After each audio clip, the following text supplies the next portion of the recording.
evening and welcome to Spooky South Coast.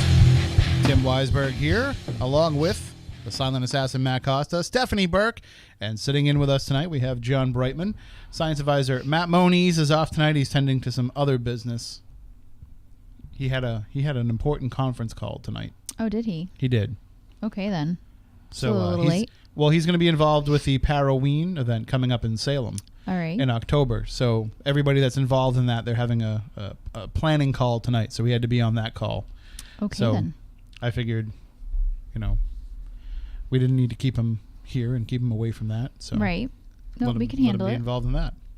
And now we are here to talk about the paranormal, as we are each and every Saturday night. Well, for the most part, this is the time of the year where we're in and out of the spooky studio. You never know if we're going to be here because we have so many things going on. Right. And we have a new event to announce that we will announce in just a few moments. We're also going to recap what happened last week at the shifted event that we had with Bright Star Promotions. And I said it last week. I said, there's probably a reason why we had to make this move. There's probably some greater force in the universe that led to us making this move. And the activity that was going on last week certainly verified that. So we'll get into all that coming up in just a few moments. Later on in the program, we'll be joined by our guest tonight. He goes by Dark Waters, and he's very mysterious. We're not going to know his true identity. We're not going to know all that much about him. We'll get some information out of him. But he'll be joining us tonight. He runs the Dark Waters YouTube channel where he shares true life paranormal stories, but in a campfire ghost story kind of way. So we'll talk with him coming up a little bit later on. And, of course, we'll take your calls at 508-996-0500, 877-996-1420. Those are the numbers that you can call in and chime in with whatever is on your mind, paranormally speaking. And, of course, you can also join us in the chat room on YouTube and on SpookySouthCoast.com and with the free Spooky South Coast app. So no matter where you're going, I know this time of year people are busy. They're running out doing all kinds of paranormally related things. They're doing ghost hunts. They're doing haunted hay rides. They're doing haunted houses. There's so many things going on. This is paranormal Christmas time. And so when they're out there doing all that stuff, they might not be able to catch the show live. So they might want to catch the podcast later on or the YouTube video later on, which, of course, you can always do that. But even while you're out and about, you can just download the Spooky South Coast app and you can load it up and you can sneak watch us while you're doing whatever else it is that you're doing. Sneak watch, huh? Mm-hmm. That's for those people that, want to hide from their significant other and not admit what they're into, so they can just watch whenever they want to watch. There's no doubt that there's probably people out there that watch us on the Spooky South Coast app, sitting on the toilet in the bathroom. Oh, I don't doubt it at all. Because that's where they don't want anybody to know that they're watching it, so that's where they go and do it. And their significant other wonders, why do you have to take a 2-hour dump every Saturday night? And that's the reason why. So you can always get the show wherever you are through those various methods. And of course, next week we won't be here because we'll be at the Lizzie Borden house for our event that we're having there. I don't know if you guys had the chance to catch Kindred Spirits last night. Did you see the season 2 premiere? I absolutely did. Of course. And it was a very very intense episode, that's for sure. There was certainly a lot of stuff going on at the Borden house with Amy and Adam and Chip. I don't know that I agree with the findings. Okay. That's fair enough. I will reserve. I'll wait to really comment on this till I have a chance to talk to Chip one-on-one about it, which is funny because I didn't ask him prior to the show airing, what did you pick up on? Mm-hmm. But I probably could have, and he would have told me, but I just didn't because I kind of wanted to just see the episode. And when I watched it the other night, I actually watched it Thursday night, and as I was watching it, I said, okay, this is leading up to pretty much a lot of the same experiences that I've had there. Right. But then at the very end, Chip felt something differently than what I've encountered there. Mm-hmm. So eventually I'll have a chance to talk. Maybe we'll have him come on the show and discuss it, and we can get into why he felt the way that he did. I'm just going to say this. I'm not going to second guess Chip's abilities, but I will say it's quite possible he was just there one time. Right. It's quite possible he didn't encounter, because I don't encounter what we encounter every single time we go there. Correct.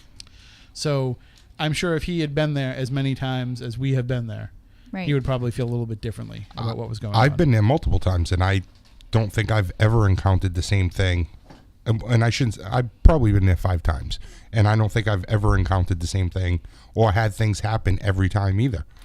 Oh, see, now I have something happen pretty much every time that I go. Yeah, every single time for me too. But Tim and I have also been in and out of that house for the last 10 years. So we've had a lot of different experiences in and out of that home. And even at other haunts, we've had experiences with things that link back to that house. Oh, really? So it's an interesting place for us. And I can say I've experienced a lot in that home that was not discussed. But it could be because Tim and I might attract it, or it might be interested in us specifically. So who knows? I found it pretty crazy about the door, though.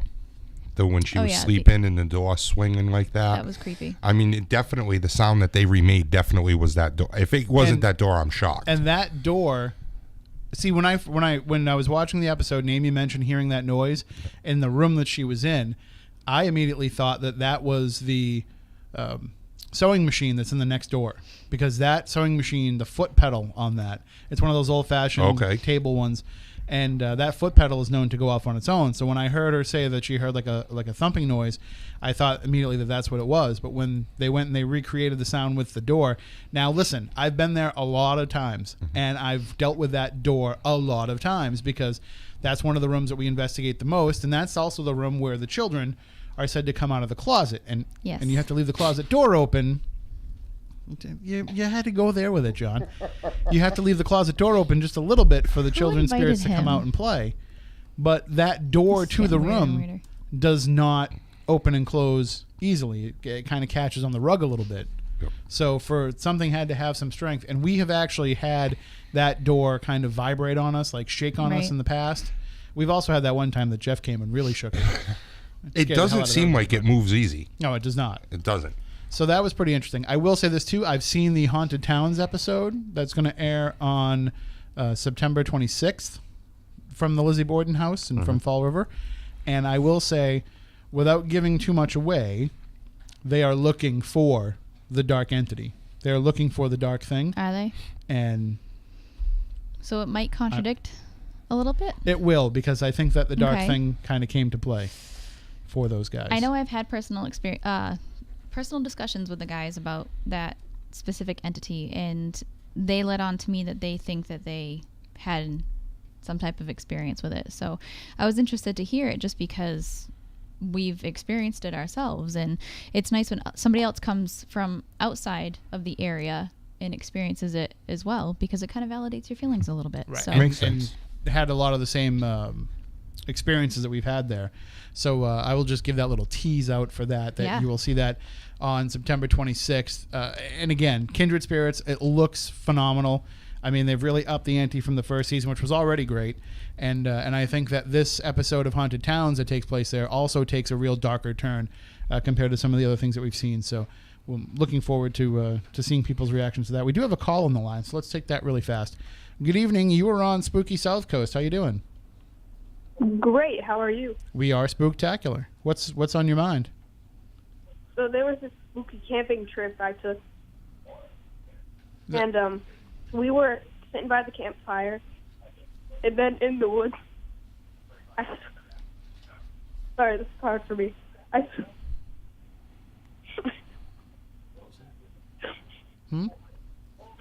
swore I saw Danny DeVito. Okay, well, it sounds like you're a little bit overcome with emotion there, but Matt, you have a look on your face like you. Reminds me of the last call. Yeah. That Bosom episode. The which one? Bosom. Yeah, the prankers are back. On April Fool's Day. Right. Oh, well, that's fine. I have the caller ID up, so Perfect.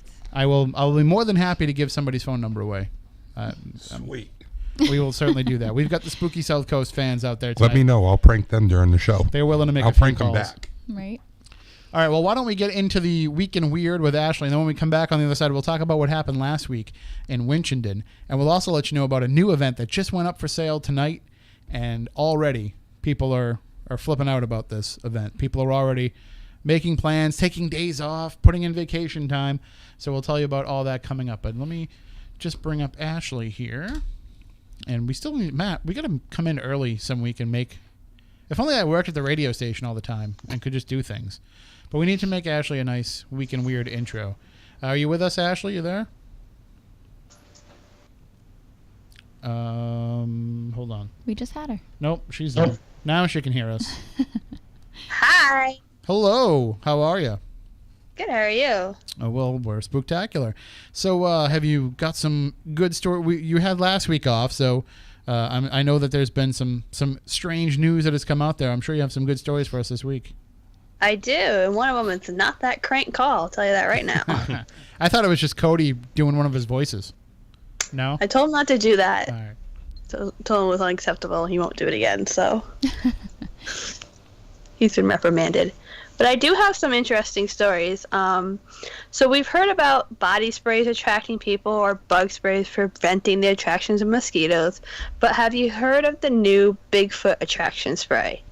The article was released yesterday by Allie Megan Webb out of North Carolina, who says she's invented the spray. She claims that it's environmentally friendly. Apparently, it's capable of attracting any curious, hairy creatures within a half a mile. A few people have questioned her. Does it really work? Like, how do you know this? And her question is, I guess I could answer you by how do you know it doesn't work? I personally don't know what to think about it. I'm not going to try it out. Maybe if it comes out in stores, probably not. But we'll have to wait and see. What's your guys' intake on that? I will leave that up to you because I was trying to connect with Matt over the Skype. The part about it'll attract anything furry within X amount of miles concerns me just a little bit. I'm not going to lie to you. Well, I'm you not could sure how I always feel try it, about stuff. that. Oh, I could? Yeah, you could always try it. Oh, yeah, no, I don't think so. Absolutely not. Why not? That's not happening. No. No, because I can make really inappropriate jokes right now, and I'm just going to leave you be. That's what I was hoping for. That's No. why I was leading it on that we're way. actually on the radio, not just on YouTube, so I have to Oh, behave okay. myself tonight. Yeah, that's true. But it was Well, really good. It was well, really but- good. if you guys want to try it out, we'll get like a test thing and we'll spray it around somebody and It's like let what you them want to run do to around your or worst something. enemy. all right. Well, You put it that way. All right. I'll text you about that later. sound Anyway, great. so have you guys heard about the new trend called the 3 a.m. challenge? It's the newest hit with the young kids, not me because I'm not up at 3 a.m. But all the kids are waking themselves at 3 a.m. hoping to catch something paranormal to put it on YouTube, which is okay. Like, that's great that you want to go and investigate and do all that type of stuff. But at 3 a.m. is not the best time. As we know, it's witching hour, and that's where our data is most collected. But a lot of other things are happening to these children that are not okay. So, Well, listen, I think that 3 a.m. thing is bogus. You know, I think stuff happens all the time. And the idea of 3 a.m. being any more paranormally active than other times, well, I mean, come on. Spirits and demons and all that stuff work on time zones? No, come on. Didn't you So know that's that? where What I about have to- daylight savings? What if you investigate during daylight savings? How does that affect anything? The 3 that's what I a.m. have thing to is just agree bogus. with you with. Because, like, one day I just happened to be up at 3 a.m. and it takes me a little bit of time to go back to sleep. And I was like, I just went to the bathroom. Like, what does this, like, mean? Like, it's like, oh, the demons are getting you. The demons are taking over your body. I'm like, nah, I just think I had to pee. So, like... Right. And you get Like it you get it into your subconscious where, you know, don't wake up at 3 a.m. Don't wake up at 3 a.m. So, of course, your body's going to wake up at 3 a.m. because you're Yeah. doing it to yourself. Speaking from a different perspective, being a medium and being able to see things physically, you know, between 12 a.m. and 5 a.m., they say that the veil is the thinnest between our world and theirs. So that's when you get more visitations. I think it's just we're in a relaxed state at that point, so that's why you notice Yeah, it it's more. like or a that's clock. I why- can agree with that. Right. It's not the clock. It's the people that are there during the time period. Right. So it's just, I think it's to do with your body because there are different time zones. There are people that are, you know, experiencing different things. They don't really have a concept of time. So, but I can tell you, you know, in the middle of a deep sleep, I'll wake up and see somebody in my bedroom, but I don't see it as much during the day, but I think it's because my body's totally I try relaxed. not to show up that time. Listen. You know, I don't want Brendan getting upset when I show up. And because you know that your body is, you know, if you go to sleep generally around 11 o'clock, midnight every night. Let's Right. just say that that's, not always exactly, but that's kind of in the window of when you go to bed every Right. night.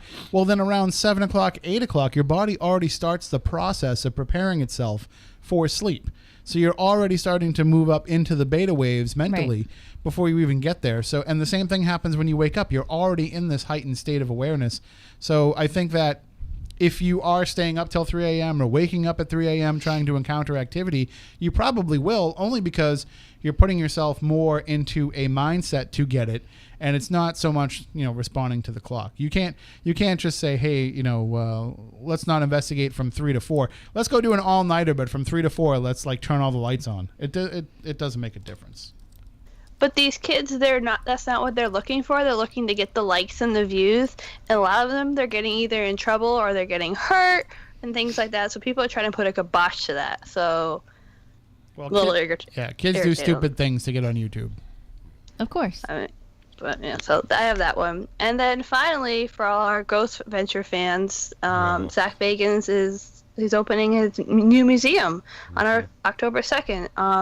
He states that there's a wide variety of objects, such as a funeral parlor room, a hand-painted stained glass that dates back to the 1800s. There's a puppet theater room populated with creepy dolls, which baffles me because on the show, the few episodes I've watched, he's all like, dolls! Now he has a room full of dolls, so to each their own, whatever he wants to do. And then he has another numerous amounts of haunted items, but he clearly states in the article that he's particularly fond of the marble dolls. So I don't really know what to think about that. So if anyone's ever in Las Vegas and they check it out, let me know, because I'm not going to go out of my way to go and see this. But hey, if you got pictures, I want to see them. So yeah. I watched an interview that they did with him on the local 5 News out in Vegas, and they brought it in there. Did you see that? I did. And they talk about that special box that is inside a plastic case, but yet it originally was in a wooden case engraved in gold. Yes. And it shouldn't have been moved, and everybody's been commenting, well, why did you move it then? It's just funny the way he has it all set up, and he says it's the most scariest item in there, and it's killed, what was it? It killed over 600 people or something crazy like that. It's just ridiculous. Agreed. In that interview, correct me if I'm wrong, he contradicts himself a lot. Yes. And I'm not trying to bash him by no means, but he's like, oh, there's no demons here. Want. But the demon Right? spirits over here are doing this, but we don't do demons. And no demons over here, but the demons over there. I'm like, yes, he does. He contradicted himself a lot on that one. I did remember seeing that, especially with the Ed Gein thing, the cauldron. Saying that it isn't his cauldron, but then he turned around and said it was later on in the interview. It was quite someone planted flowers in the cauldron at one point. Yeah. Well, that was supposedly true. If it truly is the cauldron that Ed Gein used, the family that got it after him, somebody did use it as a planting pot. So that part is true, but I don't know if that's really his thing or not. I just think it'd be interesting to see. I went to a dead museum, or Museum of Death in Louisiana, and that was pretty cool. So maybe that's on the same lines of what he's doing. I don't know. I just like to see some pictures, and that's about it. Because Nope. I think I got to get me, you, and Tim booked out over in Vegas, and then we go bang on his door. Zach's not going to let me into his museum. Nope, No, you he's don't not. think so? No, we do not get along anymore. Nope. Well, we can just send me. I'll go for everybody. All right, 'Cause I perfect. like to go to Vegas. All And I'll right. be like, the Spooky South crew sent me over, and then I'll probably get sent home. But that's all right. Probably. Probably. The door will probably close in your face. All right. Well, thank you so much, Ashley. We will talk to you in 2 weeks. All right. Bye. Have a Bye. good night. That is our paranormal news correspondent, Ashley Turner, with the Week in Weird. And I'm not getting in there. Nope. I don't think I would anymore either. We used to get along fine. We used to get along, but then he sent some not nice tweets toward me, and people defended me, and next thing you know, I was That's blocked. not cool. And so, hey, I'm fine with it. All good. So before we get into things with Dark Waters tonight, why don't we just recap very quickly what happened last week at our events? Well, first, I'll let's talk about what happened last week. Then we'll talk about the new event. All right. I think that's probably the way to do it. Try to build up some more suspense. So last week we had mentioned the week before here on the show that John, you had a Bright Star Promotions event, your first event under your banner. Yes. That was originally scheduled for the S.K. Pierce Mansion, and we had to get moved because of some politics in town. Yes. And some people in town and Gardner that don't want to see the mansion letting people in quite yet. We did get a chance to stop in and check out some of the work that they've been doing. And the work is beautiful. It's fantastic. Yes. It looks like a completely different place. It does. It really does. I was shocked. I have not seen it since literally about 3 weeks before Edwin and Lillian had sold it. So it's been about 2 or 3 years. Mm-hmm. And the work is absolutely amazing. From the outside straight to the inside. We were there less than a year ago. We were there last November. And just the changes that has happened since last November is incredible, including working toilets. Right? Well, me and you talked about it. The basement, there were certain rooms you couldn't get in down there. Mm-hmm. Now windows are cleaned, new windows with bars on it downstairs, and you can see everywhere. You can walk everywhere down there. It's crazy how much they've actually done and made it nicer. So we did have the chance to kind of just check it out, and you will, of course, get the chance to go back in once the town gives the okay, or the city. They did say that. They said hopefully after the spring they'll give us the okay, and we will be able to get back in there. And that's why I made the announcement at the event to take care of those guests that were there first. But yes, hopefully we will get back in there, all of us. And so with the shift, we headed to Winchendon, to a place that I've been to a couple of times and that we were at last year with Legend Trips. And that would be the Murdoch Whitney House and also the Isaac Morse house across the street. And we were saying it 2 weeks ago on the show, there's a reason why it got shifted. Something's going to happen. Some stuff is going to happen. And boy, did it. It's by far, first, I have never been there. I had never even actually heard of the place other than when you guys talk about it. So I was pretty excited to get to go and check it out. And I was not let down by any means. The place was amazing. And did you even get into the Isaac Morse house? No, I never got over that side. The Murdoch Whitney house, and we were amazed. And I know you briefly popped over, Stephanie, but you were over at the Murdoch Whitney most of the night. I was at the Isaac Morse most of the night. And we were getting shadow people. We were getting we were getting some major battery drains, just all kinds of weird phenomena taking place. A lot of stuff coming through on the Echo Vox. Without talking too much about it, that house had a fairly recent suicide in it in the 1990s. So whoever's there is definitely still making his presence known. But I've had a lot of freaky stuff happen to me over the years, including at the Murdoch Whitney house. That's the place where the peach pits were appearing out of nowhere and hitting us, and we actually found peach pits on the ground of the basement. But so I've had enough strange experiences, especially in that basement, and we had already kind of felt a little bit about like what might be in that basement might not be any human spirits attached to the place. It might be some sort of an elemental being. Right. And I had one of the weirdest experiences that I've ever had, and it wasn't just me. I've never actually had the doppelganger effect happen. Okay. During an investigation where all of a sudden I looked and I saw somebody, but it wasn't them. And that happened to me. We were actually all kind of in a group in the basement. Weird stuff coming over the Echo Vox. And John and I are standing like at the front of the group looking toward where this shadow activity was taking place. So we were kind of like the vanguards between what was going on and the people behind us, just to kind of stick ourselves out in the front. And with doing that, you always have to be cautious of the fact that, okay, if something's going to hit me, let it hit me first. Yeah. Right. That type of thing. And so you're always aware if somebody's going past you. And at one point, our friend Nate was one of the attendees. And at one point, I actually saw Nate walk up to my left and start trying to go in front of me when there was some serious activity going on. And I said, Nate, stay behind me, Nate, or stay over to the side, Nate. And he's like, I didn't move. I'm right behind you. Mm-hmm. But I saw Nate walk, and I'm not talking like I saw a person walk up next to me. I'm saying I saw Nate, like I saw his glasses, I saw his shirt, I saw his hair. Like a doppelganger. And I was right there. I saw the same thing. I'm staring straight ahead the whole time. And Nate actually asks me, did you just turn around and look at me? And I said, no, I've been looking straight ahead the whole time. Yep. He actually saw me turn around and look at him. And then your friend who was standing next to you actually had to leave the room because she had a doppelganger experience. Yeah, she thought she actually, so Sherry from Yep. Ghost Hunters was there. And I remember her telling me this story. And Sherry was standing to the right of us. Okay. And she literally thought Sherry turned and stuck her face in front of her to Right. say something. Like right up to her. And it wasn't her. When Susan turned and looked, Sherry was looking the opposite way, facing away. And I saw her. She was like in shock when that happened.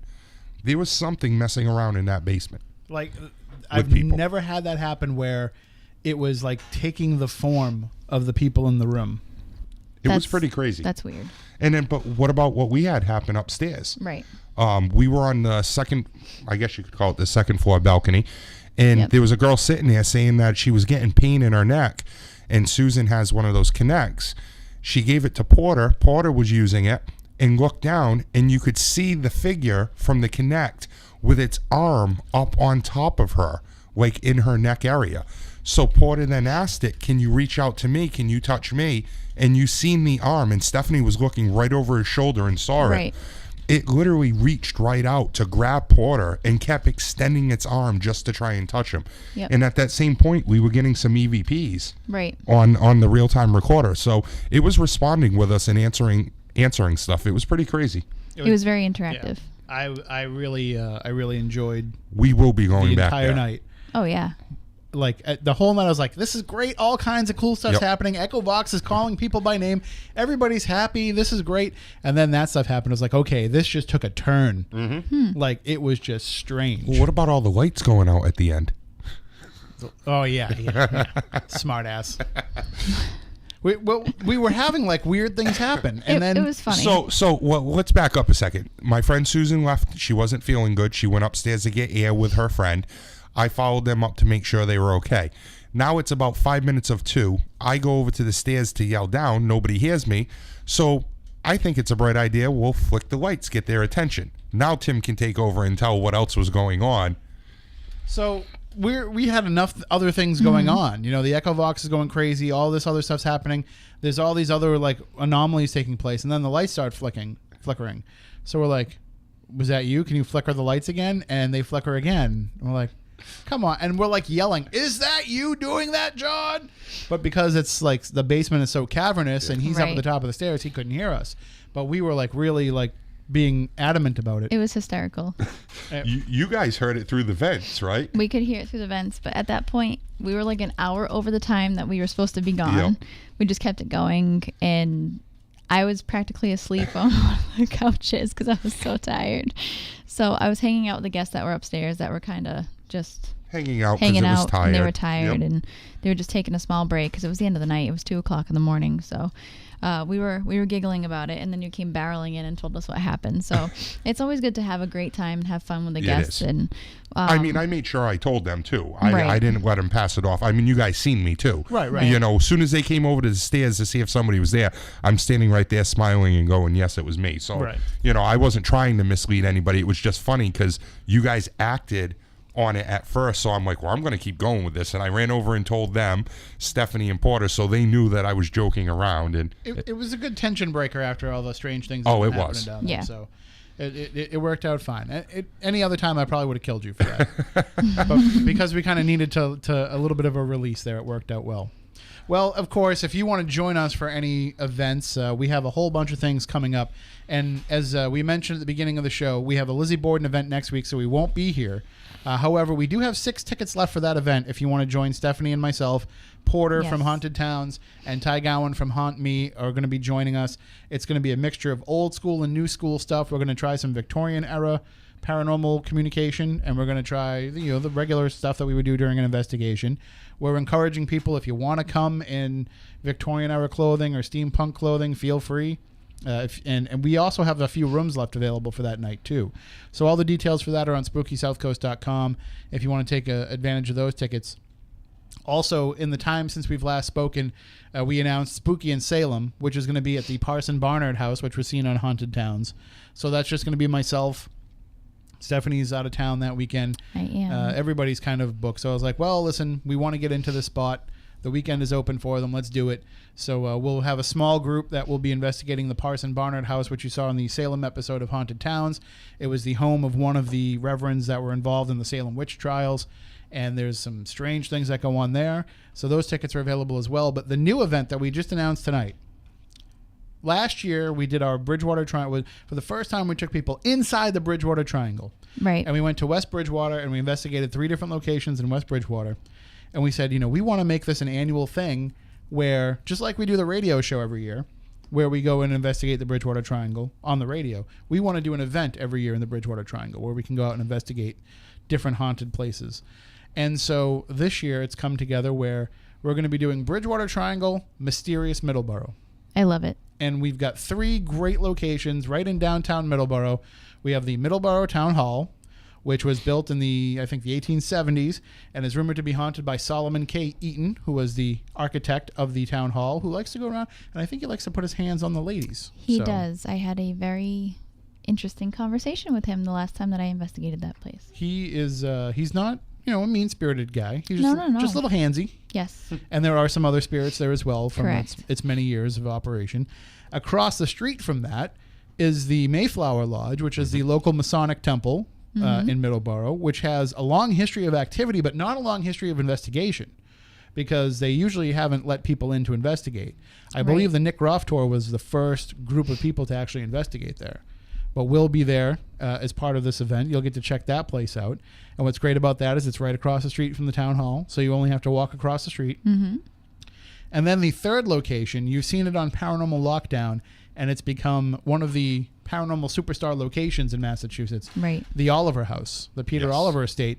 And this is a place that was built in 1769. Benjamin Franklin visited there. He found letters in a closet there that revealed the fact that the Oliver family were loyalists and were sending information back to England during the Revolution. And he basically exposed them and turned the whole community against them. And so that's just one of the many stories out of the Oliver House. And we will be investigating that as part of this as well. And this is a place that has been around for almost 250 years. So it has a long history of things that have been going on there. So 3 different locations. You don't have to worry about getting to the Oliver House from the town hall. We're just going to park our cars at the town hall, and we will have a shuttle service that will bring people over to the Oliver estate when it's time for them to investigate there. Depending on the weather and permissions from the town, we may also investigate the Oliver Mill Park across the street from that as well. Right. But we're going to have plenty of room for everybody. And the tickets are available now on SpookySouthCoast.com. It's the Bridgewater Triangle, Mysterious Middleborough, Saturday, November 4th, 2017. So just because Halloween's on the 31st doesn't mean that all your Halloween fun has to end that day. So the following weekend, you can come and hang out with us in Middleborough. For the Spooky South Coast audience, it's local. For the people who are listening to us from outside of the South Coast, it's worth coming here for. Oh, absolutely. What house are you going to be at? I'm not sure yet because I've had some experiences in the town hall. I actually communicated in the town hall with the spirit of Ed Warren, which was very interesting. Mark Arvila and Lauren Sheridan have been doing a long-term communication with Ed Warren's spirit through EchoVox. And when they first told me about it, I was like, yeah, okay, sure. Yep. But, I trust them, but I'm like, it could be anything telling you that it's Ed Warren. And they were actually going on investigations with John Zaffis, and John was like, nope, that's Ed. And, because it's his uncle, so he confirmed that was his uncle. And so they've developed this long rapport with him, and when we were down in the basement of the town hall, they asked if Ed was there and if he would come through, and he did. And what was weird is we had this moment where I felt this cold breeze kind of pass through me and kind of envelop me down in the basement.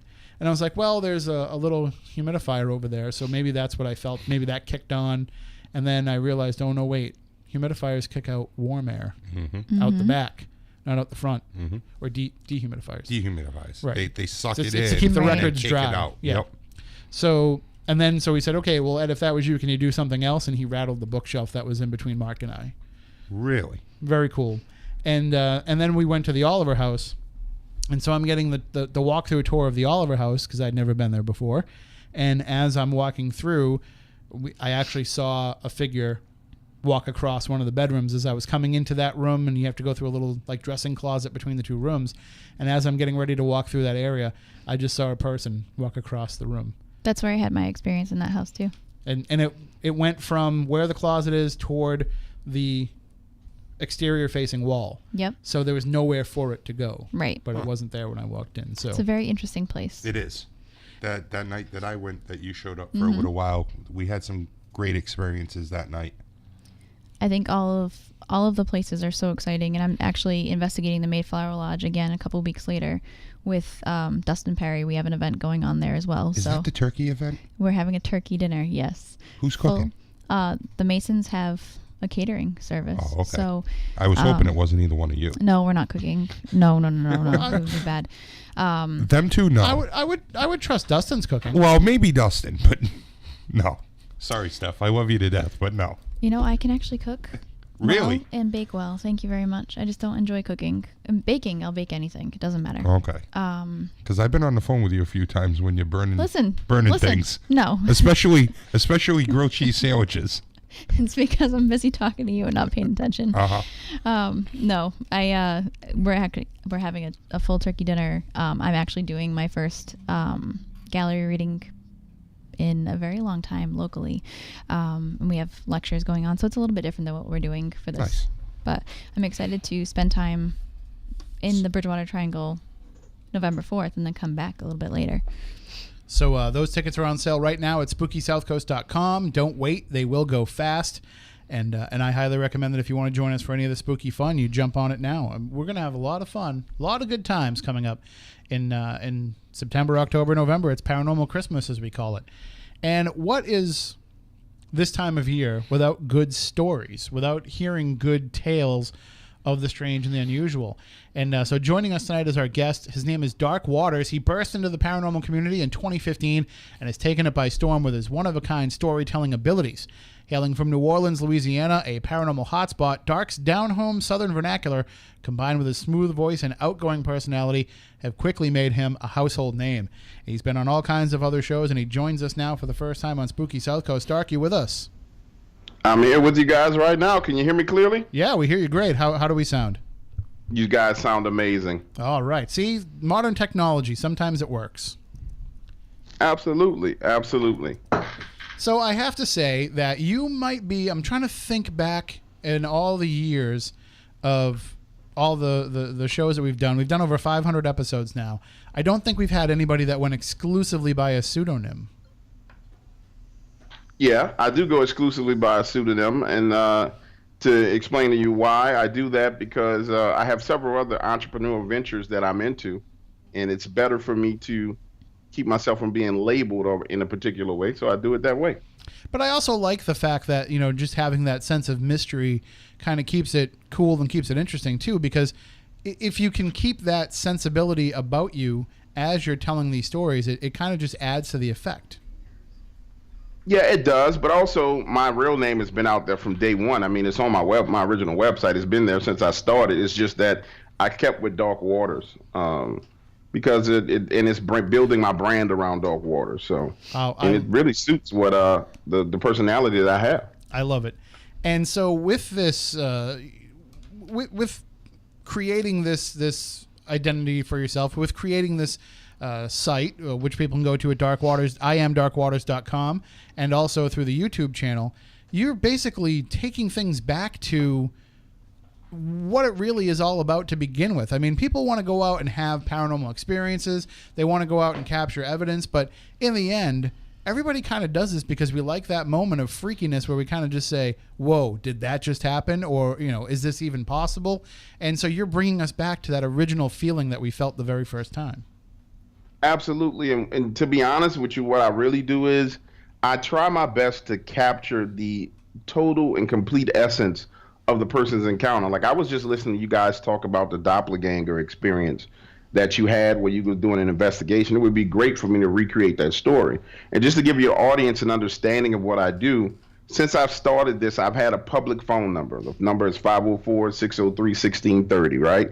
So that number is public. People call me all times of day, all times of night. And I'll sit there and hold a conversation with a person. And it'll start off as one conversation, and they'll tell me their encounter.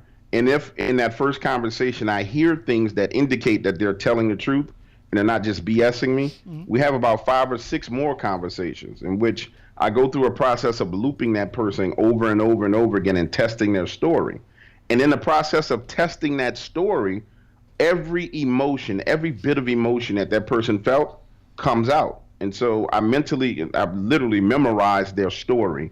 And then I go to my computer, record it, and recreate it with dramatic music, sound effects, and everything else that a person would ever need to put you, the listener, in the moment. So when you're listening to these stories, it activates your imagination. And our imagination is one of those things that, because of modern technology, I mean, we're just disconnected from it. Like right now, I just took your picture off of my screen so I wouldn't be looking at you while I'm talking to you, because I want to be able to engage my imagination again to purely paint these pictures of these stories as I tell them to you.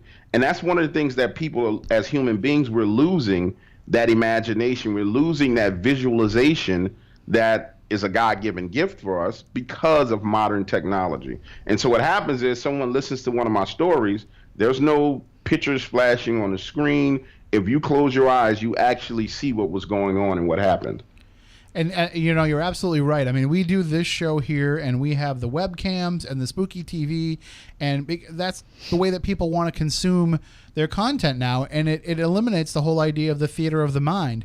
And it also eliminates when somebody's putting the picture directly in front of your face and telling you this is what it is that you should be seeing, it eliminates the chance for you to kind of fall down the rabbit hole and have other imaginative experiences as well. So if somebody is telling you this story and showing you, a video of their exact experience or photographs of their exact experience, it's not only limiting how you can perceive what it is that happened to them, but it's also limiting how much you can allow their story to send you on your own journey, because it's now become this compartmentalized thing, and it's not really opening up your mind as much as it is just kind of entertaining you for a little bit. Absolutely. And that, that reminds me of how my paranormal journey started. Like, it all started for me when I was 12 years old. I mean, and I've told this story a number of times on other different places, but I would love to tell it to you guys. Sure. And I'm 12 years old. My family is from Mississippi, pretty much for the most part. Both of my parents are from Mississippi. I live in New Orleans. I was born and raised in New Orleans because they moved here. But my summer times were spent in Mississippi, in small town Mississippi. And just to paint a picture for you guys, if you guys could imagine kind of hovering in the air and looking down at a plot of land, we had 2 houses on our family land, right? We had one on your right-hand side, one on your left-hand side. And we called the one on the left-hand side the girl's house. The one on the right-hand side was the boy's house. And we have a huge family. I have 13 uncles. No, I have 9 uncles and 4 aunties. So we got a huge family. We're talking about 13 people all together. So you got grandchildren, you got all kind of stuff running around on this property. Well, because we had so many girls and boys, one house was the girl's house and another house was the boy's house. So we were kind of separated by sexes. The boys slept over here, the girls slept over there. And it's one evening, maybe around 9 o'clock, I'm over at the girl's house, which is where all the food was cooked and everybody was hanging out. And so I start to leave to go back to the boy's house. Now, the distance between these 2 houses, maybe 35 yards, but it's Mississippi. The only real light on this property is out towards the street and the little light that kind of comes on the side porch. You know what I'm saying? Mm-hmm. But the property is deep. So if you're standing at the back of one of those houses, it goes back 75, 80 yards. And on the back end of that property is a basketball goal, and it's kind of like in the middle. And to the right of that goal is this lamp, like a light on a pole, right? To the left of that basketball goal is our shed. And that shed had always been haunted. Like, all my cousins would dread going to the shed to get the lawnmower or get something out of the freezer at night. Like the oldest cousin would always go do it because he was like, look, they got all kind of freaky, weird noises that happen in the shed. I'm going to go get the stuff, right? So I'm moving from one house to the other. And it's about 9 o'clock. Maybe 9:15, 9:30. It's clearly dark, and I'm walking, and just to describe me as a 12-year-old boy, I'm a little bit overweight. I'm not awkward. I'm an athlete, but I'm a little bit overweight. I'm not the fastest guy on the planet, right? And in park ball, I played a lineman, right? I'm not that real spry, limber kid. And so I'm walking over, and as I'm walking, for some reason, I start looking towards the back of the property, and I see these two glowing red dots. To describe it to you, there's that light there, right? And these dots are beyond the light, like they're behind the light, and they're about the height of the rim of the basketball goal, literally 10 feet in the air. Give it to give it leeway between 9 feet and 10 in the air. And so I see these two glowing, kind of fiery glowing red dots, and it makes me just kind of pause and stand there. I'm like, what is that? And as I'm standing there, it starts moving towards me. And as it moves forward, it comes into the light in this gigantic shadow, bro. When I say gigantic shadow, the shape of an individual, but this thing is tall. And it's moving into the light. But it's pitch black with these fire. Now I'm realizing it's eyes, and it's these fiery red eyes. And it's moving into the light, moves through the light, and back into the darkness in front of the light, and it's moving towards me. So I'm standing there freaking out. I mean, completely freaking out and panicking and frozen in fear. And my mind is not necessarily racing, but in my mind, I'm trying to figure out what the hell this is. And I can't tell you how long I was standing there frozen, but I know this thing was getting closer and closer because my hairs on my arms started standing up. I started getting chills. I started feeling like I had to urinate. It was pure, unadulterated fear that I was feeling, right? And as this thing is getting closer, I hear the door to the girl's house open. And then at this house, they had these wooden steps that were kind of against the concrete foundation. And anytime somebody stepped on the steps, the wood was knock against the foundation. So it'd be like blunk, blunk, blunk, right? And you could hear it. Anytime anybody, in the middle of the night, somebody's walking down, you hear the blunk, blunk, blunk. Well, I hear the door open, then I hear brrrr, like somebody's running. And the next thing you know, I get tackled, literally tackled like a tackle dummy. I'm picked up, ran into that other house that I was headed to, and took into the bedroom. And it's my older cousin, the oldest one, the coolest guy on the planet. I'm one of the few family members I'm still cool with. And he puts me in the bed, and I'm like, yo, what was that, man? And he was like, look, I need you to stay here, don't move. He runs back out. And for the next 5 minutes, there's this commotion, this huge commotion where, like, just activity where everybody's moving around. That cousin comes back, sits down with me, and he prays. And he says, look, I'm going to stay in here with you for the rest of the night, right? So that's my first paranormal experience I had. Later on, it turns out, as I got older, I learned that my grandmother was a hoodoo practitioner. Oh. And not, like some run-of-the-mill, let me play with some roots. Like, she was the person that people came to if they wanted to do something to somebody else, right? Like, she was the bomb when it came to this. And it came out that, and this came out when I was an adult, that she had made a deal with a spiritual entity where one of her grandchildren, male grandchildren, was going to be taken at 12 years old. Ooh. Later on, one of my cousins actually died mysteriously in the hospital. And I hate telling this part, but his mother said that before he died, she saw a large black shadow in the hospital room with red eyes. Wow. So my introduction to the paranormal was just insane and crazy. And then you move on to me being a teenager and seeing doppelgangers of kids that I was babysitting. And then you move on to being in high school and, after school playing football. And you know how you have the school is abandoned after school if you're an athlete. Anybody who's an athlete knows that the hallways are abandoned. I'm going to the bathroom and I go to take a leak and the bathroom door is kind of moving on its own. Like, so many crazy things have happened to me over the years that it naturally led me to talking about those things. And when I started the Dark Waters channel, I said, well, hey, if I've had these experiences, then many other people have had these experiences.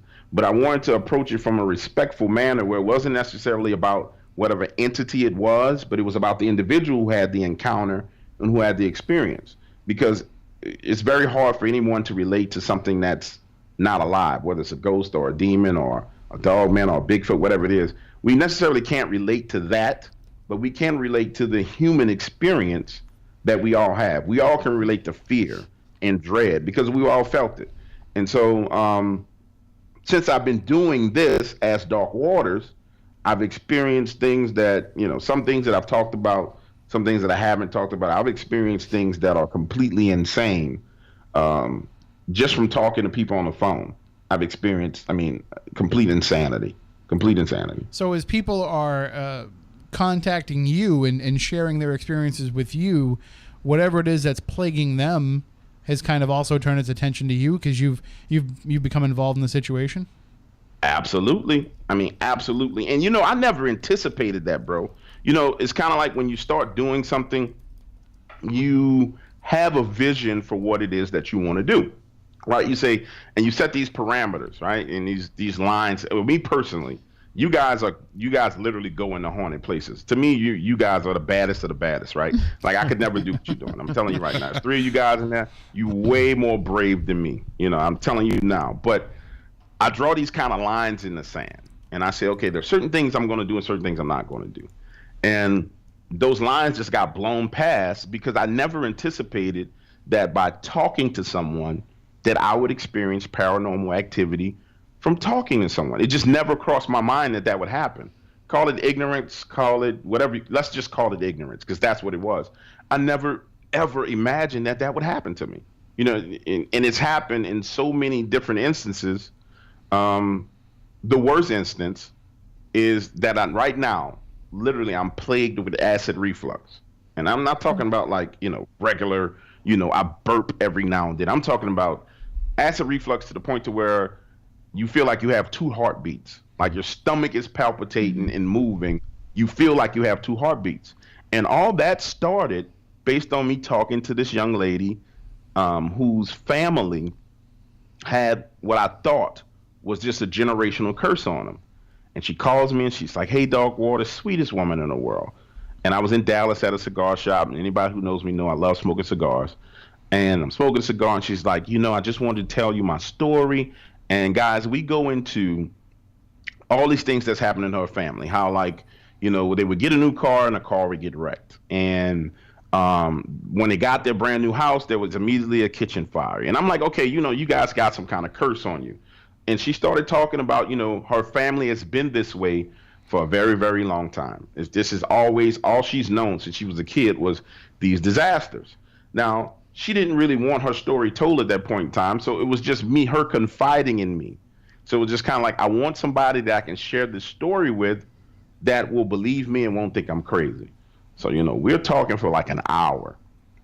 And finally, just as every other conversation, when you get towards the end, and I get the looping and asking questions, you kind of chunk down and you get to the bottom of what's really going on. So we start getting to the bottom of it, and she starts getting emotional. And then what I've discovered is when I'm talking to people, when they really get emotional, starts crying and things like that, when it's time to take a break, that's when you're crossing the bridge over to what it really is that's going on with the person. So she starts crying. We take a break. I tell her a story about, me being a 12-year-old little boy and trying to jump over a canal and fall in a canal full of water with alligators. She starts laughing, and, we're hanging out, and we go back into the story. She says that, Dark, I was laying in the bed, and I was laying on my right-hand side, and I start to feel like something's in the bed with me. And she describes, the feeling of something kind of kneeling into the bed. Anybody who's in a relationship, how your significant other climbs in the bed with you and there's that indentation in the bed and you feel that weight shift and your body shifts. Well, she feels that, and she's afraid because she's only 13 years old. She's afraid to look over her shoulder. But eventually she feels something snuggling up, getting close to her. And then she feels, I guess the best way to describe it is something violating her body part, one of her body parts, like literally entering into her body. And she looks over her shoulder, and it's this old kind of a hag woman in black, like with a black veil over her face. Now, typically when people tell me these stories, if you're telling me a story and you're excited and there's no emotion to it, if I'm getting physically molested by something, I'm going to be emotional. This lady is breaking. I had pulled her out of the moment and made her happy again, and she broke immediately. Broke in half, like emotionally torn. And so I'm like, okay, this is not going too good for her, and I'm trying to back us out of it, right? Well, while I'm talking to her, something in my spirit says, it literally starts screaming. And it's like, get off the phone with this lady, get off the phone with this lady, get off the phone with this lady. By now I have these chicken fingers and fries in front of me and a Sprite, and I'm eating. And it just says, get off the phone with this lady. So I say, hey, I'm going to call you back, because I've learned growing up in the hood that you listen to your instincts because they save your life. Well, I get off the phone with her, guys. And the minute I get off the phone with this lady, it says, throw your food away and stop eating and start drinking water. So to me, at first, it was crazy. I'm getting chills talking about this, because we really about to get into some crazy stuff. I throw the food away. I start drinking the water. As the water's going down my throat, my throat literally starts closing off. Like, I feel my throat closing. And I'm like, oh my God. And I panic. I get up, I go to the bathroom. I'm kind of coughing a little bit and wheezing, and then it stops. Well, go home that night. I'll go to my girlfriend's apartment in Dallas that night, and we go to bed. About 3 o'clock in the morning, I'm laying on my right-hand side, and I feel something going into my mouth, like a finger. Like if you were to take your finger and slide it through your lips and let it hit against your teeth and push in, that's what I'm feeling. And so I bite down and wake up. So I'm literally bite down and waking up simultaneously.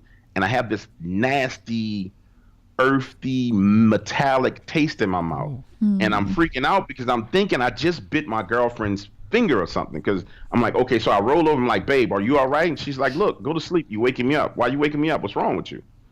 And I realize it's not her. So now I'm like, okay, I know I have this taste in my mouth. I know I felt something. I'm like, all right, I'm just going to, let it go. Let this go and not going to worry about it. I go back to sleep. As I'm in between falling asleep and awake, I feel it again. But this time it's going through my nose. I can feel it going through my nose in my nasal passage, just down my throat. And I feel a sharp prick, like someone took a needle and touched my esophagus. It was painful. And I jolt up and I jump up.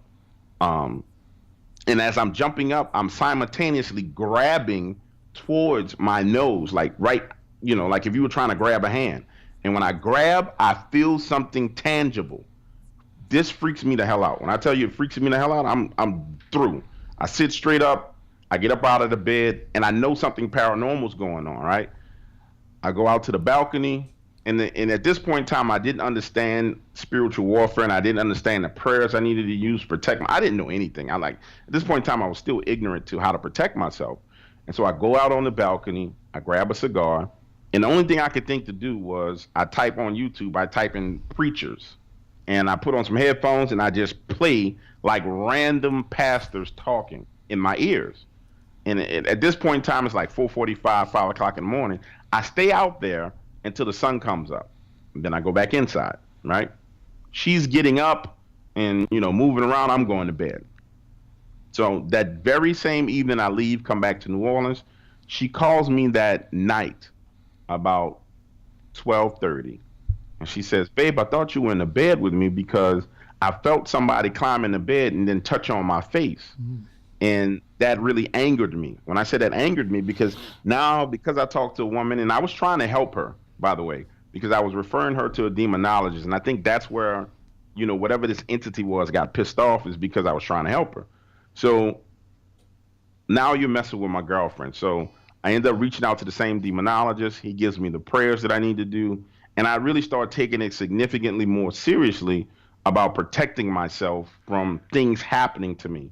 So now I have a daily prayer regimen that I do, and it forces these things to kind of taper off and stop. You know what I'm saying? Oh, yeah. Every now and then I'll still feel something or see something out the corner of my eye, but there have been times where like it was visible things going on around my house. Like the freaking door to the dryer opens up, which the door is on a latch, or my shoes, both pairs of shoes go missing and they're found behind the washing machine.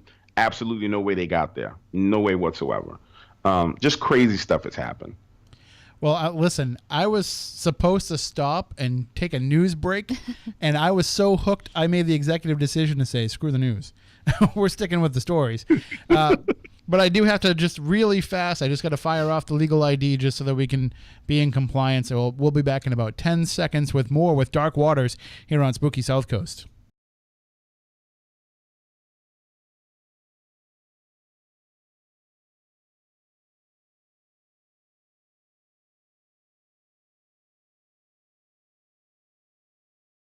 Wow. I mean, already I'm freaked out, and it takes a lot to kind of freak me out, but this is some great stuff. And we are talking with Dark Waters, and you can check him out online at imdarkwaters.com.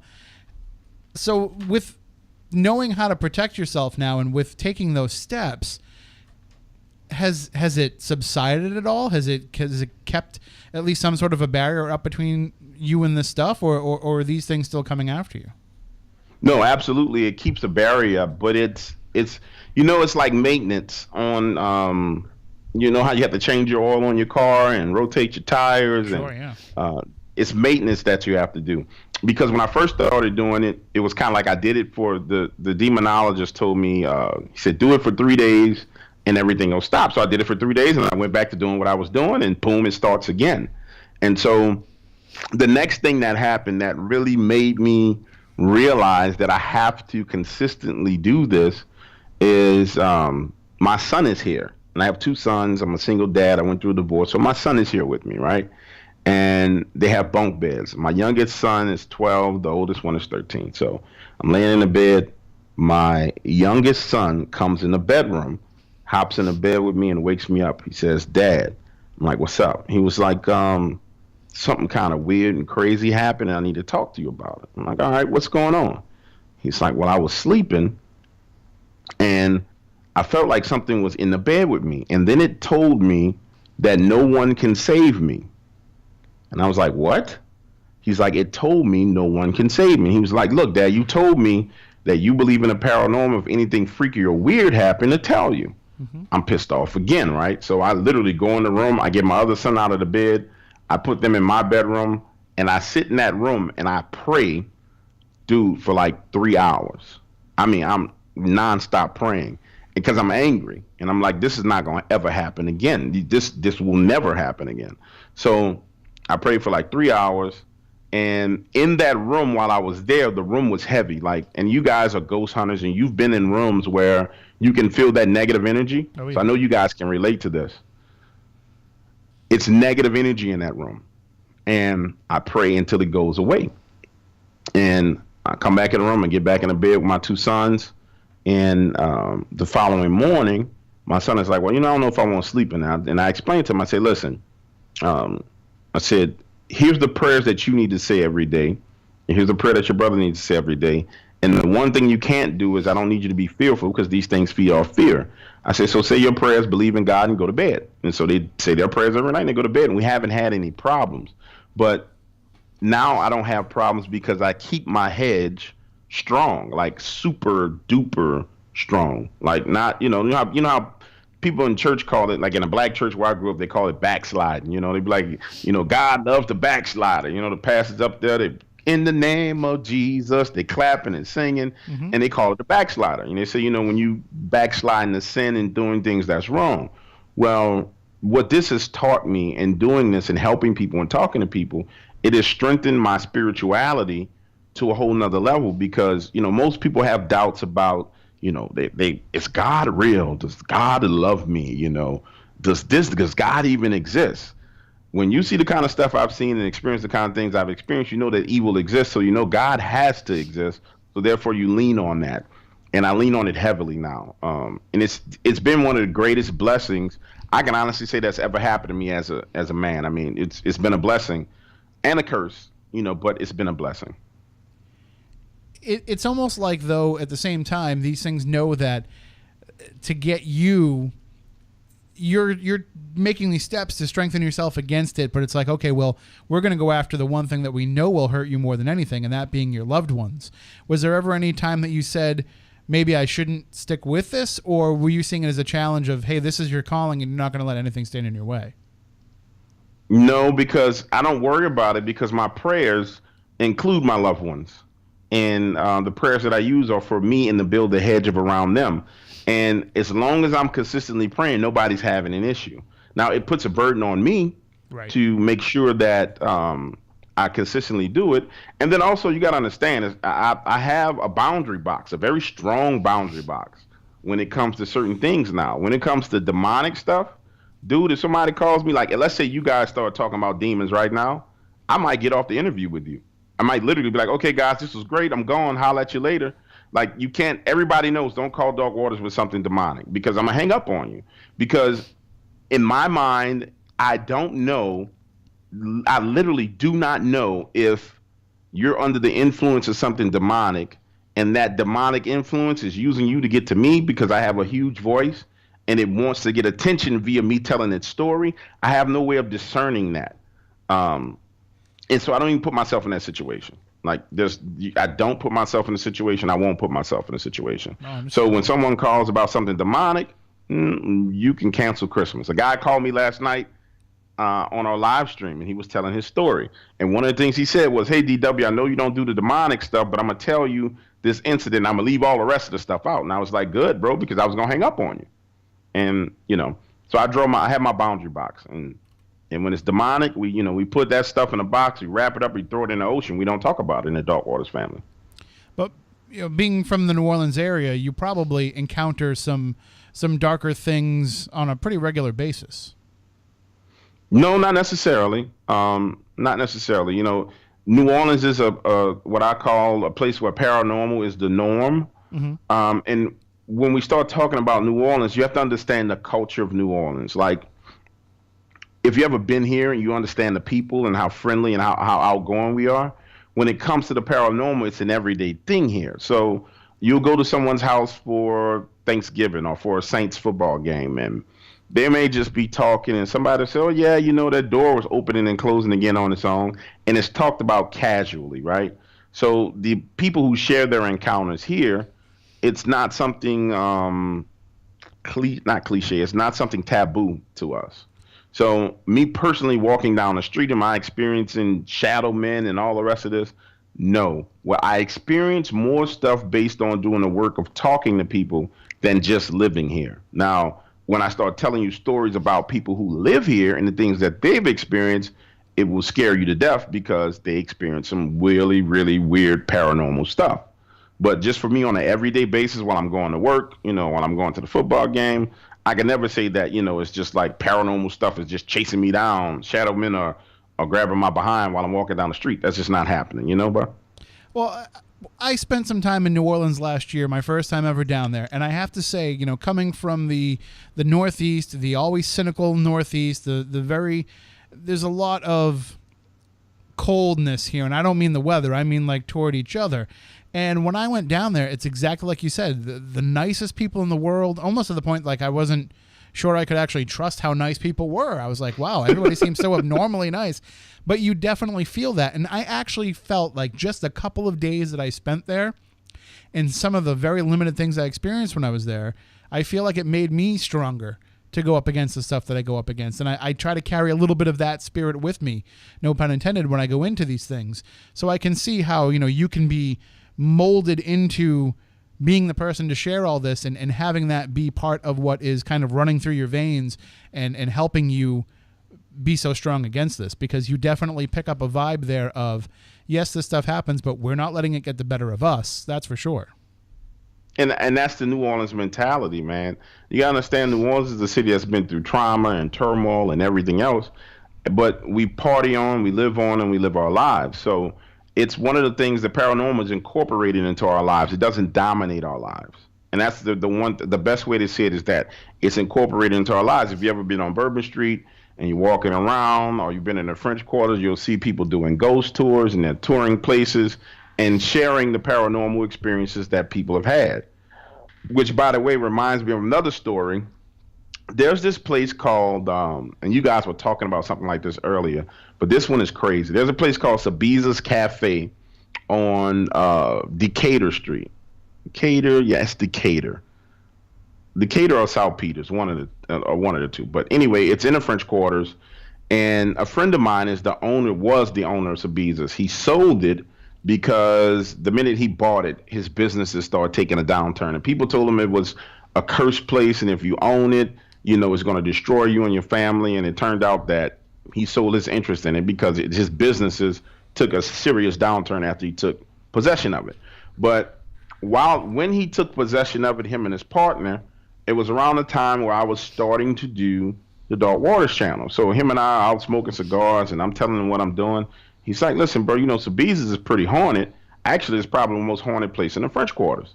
You should, talk to one of my employees who had a paranormal encounter. I'll send you the email messages from when she resigned, and I'll send you her phone number. You can call her, right? So I end up talking to this young lady, and she starts going through the process of explaining to me what happened.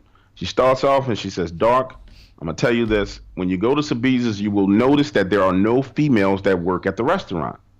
And I was like, she's like, have you been there? I said, no, but I'm going tomorrow. She's like, well, when you go tomorrow, you'll realize that there's not one woman working there. And I was like, well, why don't women work there? She said, because of the angry man. And I'm like, okay, who's the angry man? She was like, it's a shadow man that approaches you when you're working there. He'll approach you in the daytime. He'll approach you at night. He'll follow you home. He'll do anything to get at you. And I'm like, I'm kind of skeptical, but I'm like, I have read her email, her resignation email. And so I said, well, finish telling me your story. So this girl had been working there for about 3 weeks, and she was a hostess. You know, the young lady who's standing at the front door, and when you walk in, she gives you the menu and seats you. She's a hostess. And so she had been working there about 3 weeks. And in those 3 weeks, she saw the angry man 7 times, right? The men don't see the angry man, the angry man, the women do. She saw him 7 times. And so she's like, I can't deal with this. Then she saw him at home.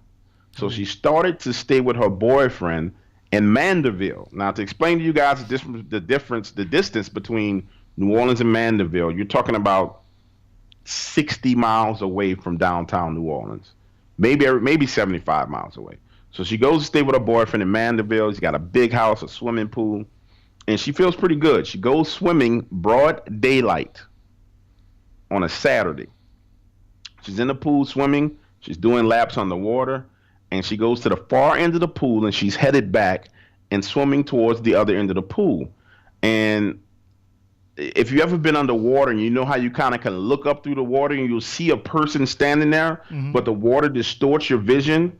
So you can't really see who it is, but you know it's a person there, right? Right. So she's swimming back and she thinks it's her boyfriend at the edge of the pool. So in her mind, she's going to swim up and jump up and splash water on her boyfriend. So she does it. She swims up, jumps out of the water, splashes water in the air, and as the water's dripping down her face and running out of her eyes to where she can see clearly, it's this shadow man standing at the edge of the pool. Broad freaking daylight, standing at the edge of the pool. The water, this freaked me out when she told me, because I'm questioning her. I said, well, because I want to see if she's lying. I said, well, how did the shadow react to the water hitting it? She said the water hit it and ran down it. And I'm like, wait, what? She's like, the water hit it and dripped down it. And then I jumped backwards into the pool and swim the way backwards. So the water, she's swimming backwards, the water flushes back down on her face. She pops back up and it's gone. Freaks out, hops up out of the pool, screaming and hollering, runs inside, goes to tell her boyfriend what happened. The boyfriend doesn't believe her.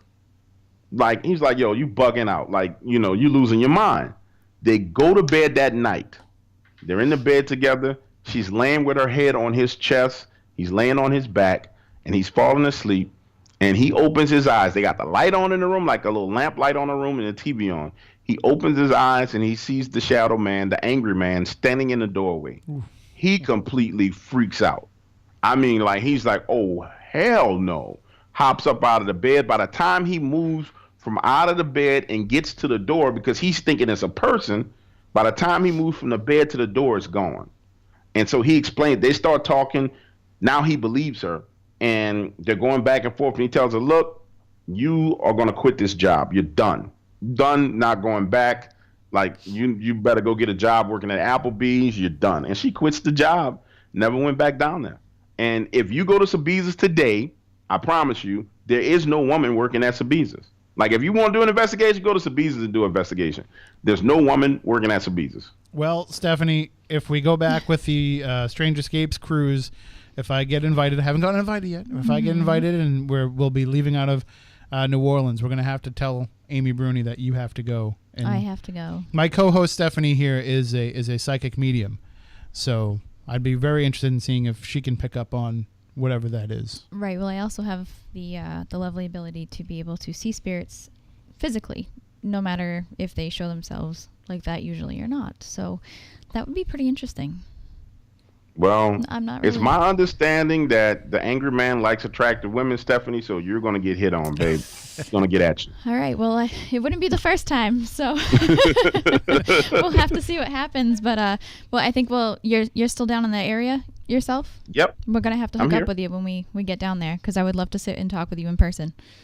No, you're more than welcome to, but I'm not going to Sabiza's with Oh you. no, You're no, gonna have to we do don't. that by That's okay. yourself. We don't have to go there. We can go somewhere without ghosts. But I'd love to meet you. Can we go to Two Sisters for some po' boys? I've never They been might down have there. those there so. too. You know, what? John Brightman, what did you just say? What's a po' boy? Oh man, this show just took a totally different turn. I've It's never had one. Spooky snacks. It's If like we're going to get po' boys, guys, we got to go to Maloney's. Maloney's way better than Two Sisters. Malone- Yeah, when you guys hang out, I'm going to take you out. You're going. All right. It's All some right. much better places than We need Two suggestions. Sisters. That's a tourism spot. I've never been. Maloney's is that place where they bought the other bar, right? The one with they bought another bar like down the street or next door. Yeah, so Maloney's on Magazine, and they bought another spot a couple of blocks down too. Yeah, I couldn't get in there when I tried to get in. The place was packed. So if Mm-hmm. you've got the connections, we'll definitely have you take us out. Man, Yeah, John I got a Brightman, lot what's of po' connect. boy? You guys have fun. Yes. I'm going to tell you after the show what a po' boy is, and you're going Okay. to want to go try to find one right away. Okay. Oh my goodness. Have you had one? I've never. No, it's I've secret. never Wait, he been doesn't down know there. what a po' boy is? How John does he not Brightman what does a po' not boy know what a is? po' boy is. It's the greatest My sandwich God. ever. I don't even want to call it a sandwich. It's a work of art. It's the greatest thing ever invented. Have you had one? It's a slice of heaven, is what it is. Absolutely. That's too funny. It's manna. I think that's what God was dropping to them in the desert. It was po' boys. Now just real quickly, it comes with the remoulade on it, but do you also add the hot sauce?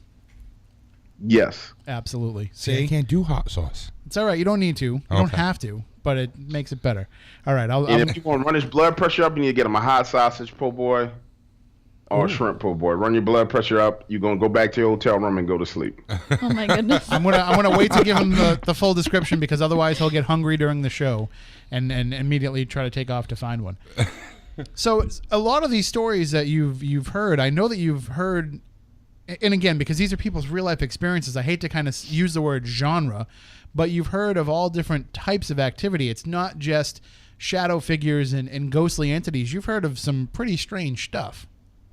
Yeah, I've heard of it runs the gamut from shadow men to ghosts to demons, which I hate, to black-eyed kids, to things that will fall under cryptozoology, a little bit of everything. And we're talking about from all over the world. We're not just talking about from the United States. I mean, I got people call me from China. I got people call me from the Philippines, from Argentina, from Venezuela. My friends in Venezuela, I haven't heard much from them. I guess they got too much going on down there with the turmoil.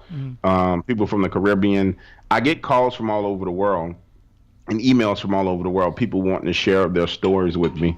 And that's the best thing about doing this, is that it's not limited to what goes on in America, because the paranormal is not limited to what happens in America, you know? And by getting those stories from all over the world, you're seeing the commonalities between them to say, okay, it's not just a cultural thing that, this country made up this story. And you're seeing the fact that these things are happening all over the world, which in my eyes gives it more credence. When every culture is talking about something that's happening, then something must actually be happening for them all to be talking about it. No, absolutely. Absolutely. Like, for example, I'll give you guys a story from the Philippines. There's a guy down here, I can't say that about him, but he's a pretty freaking well-connected guy. Very, very well-connected. New Orleans is run by these groups of people that sometimes get nefarious kind of connotations to, their business dealings. But he's happens to be a Filipino-American whose father was in the Filipino mafia, who sent him here to America. He and I become friends over time. And when I start telling him about what I'm doing with the Dark Waters channel, he's like, he's funny because the way he talks is real funny. He's like, look it, dog. Well, he don't call me dog. He calls me my real name. He's like, look it, I want to tell you a story about what happened to me when I was a teenager, right? And this is how he talks. He's like, yeah, so I'm trying to get me some. And, they had these little small islands that were uninhabited. And so he took one of his uncle's boats and his kind of girlfriend, and they were going to go to the island and spend the night so they could kind of get it on. They had some privacy, right? So he gets on the boat. They head on over in broad daylight, get to the island, post up, hanging out and chilling.